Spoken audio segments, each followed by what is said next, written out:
Thank you, Ms. Speaker. The tiger is only talking about the upside of my Yankee life.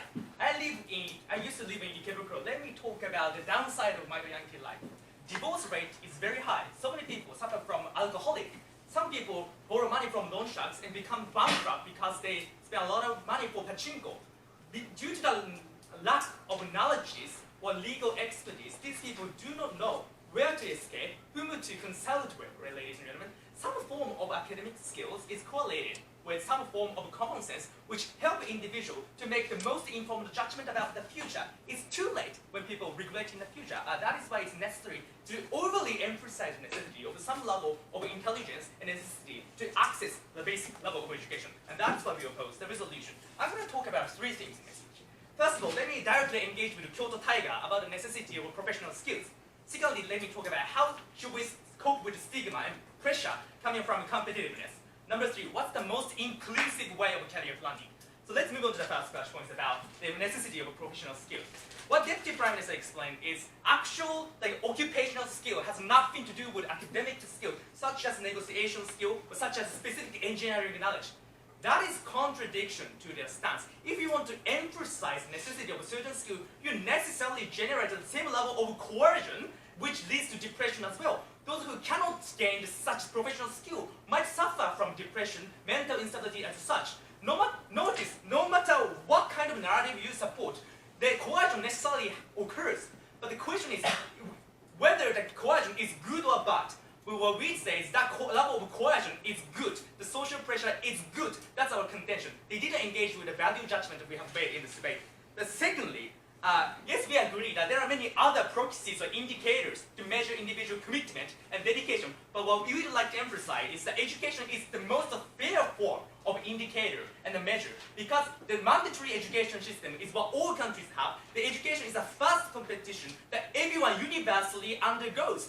Therefore, and at least everybody, regardless of academic and regardless of socio-economic disparity, regardless of religious disparity, regardless of ethnic groups, everybody universally accesses education at some point in their life. That is why invoking this metric is at least a fair form of indicator, a proxy to measure individual dedication commitment, other than some subjective values that they are talking about, such as skill for dancing or singers, that limited number of talented individuals only possess, and that's unfair form of indicators. Moving on to the second level of question debate. Go ahead. This debate is not about whether the best metric is something or not. This debate is whether deciding one metric is something good, or whether having a lot of variety of success is good or not. Why do you think that just having one single good is far better than having a variety? Yeah, that question can be thrown back at them. What kind of counter narrative do you support, and why that counter narrative is better than this debate? We are always making a comparison about the many different scenarios, and we are trying to make this debate inclusive to everybody, regardless of their traits and personal ability. Moving on to the second question is about how should we deal with stigma and social pressures.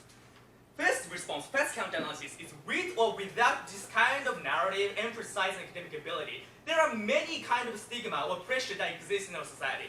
So the solution is, let's make students or children get used to this kind of stigma and competition at early stage of their lives so that they can be ready for entering the competition at any industry or any professions. Right? It's necessary for children or teenagers to gain the skill to sort of adjust their commitment and sometimes take a break and rest when necessary. This kind of controllability or supervision or management of a lifestyle is necessary at early stage of their life. It's very brutal for a government to show unrealistic illusion to children, even though the society is shaping the ways in which many corporations or adults sometimes value academic ability or individual commitments. So our solution is to make them used to it and get them overcome that at any point.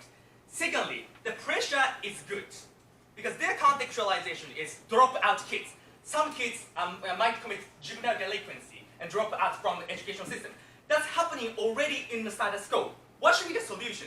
Because the reason why these individuals in a poor district with a high crime rates commit delinquency is because these people see no value in going to school. These people see no value in using academic ability as a social ladder to change their futures. Therefore, in order to enlighten this ignorant community, the pressure is the only solution to send a message and to send the narrative to parents, community, or teachers that education is one of the important options to cultivate a horizon, to widen the opportunities that individuals are able to explore in the future. There's nothing bad about this. Yes, we agree. some people want to be dancers, some people want to be singers, but that's not the trade-off. Even after graduating from the college, individuals are able to become dancers. You know what? The reason why I went to Keio University was because I really loved Ganchan in JSOUL Brothers. That he was the most popular guy in Keio University, and he became the member of JSOUL Brothers after graduating from the college. So any option is not mutually exclusive with going to school, ladies and gentlemen. So therefore, they make an unfair trade-off between pursuit of other career professions and pursuit of academic ability. We are able to pursue both of them. Moving on to the final issue in this debate. What's the most inclusive way of career planning? There are counter solutions like this. You can be singer, you can be dancer, you can be artist. We believe that's unrealistic illusion. It's brutal for the society to show such unrealistic career option to children. Like, I was working in the entertainment industry. The competition is way harder compared to usual companies or businessmen. The only limited number of talented individuals or skilled individuals are able to get dreams in such industry. Compared to the academic ability or academic skill, is open and inclusive to everyone. Let's take a look at the reality.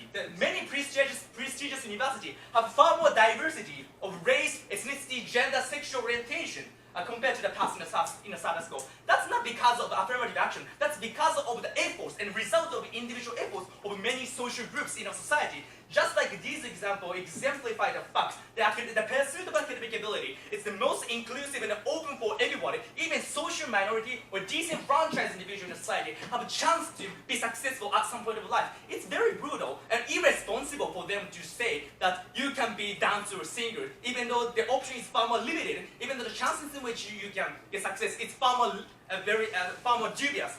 So for all these reasons, ladies and gentlemen, we have to at some point we have to embrace Yutapon, but at the same time we have to emphasize the necessity of academic career path. We are happy to oppose. Thank you.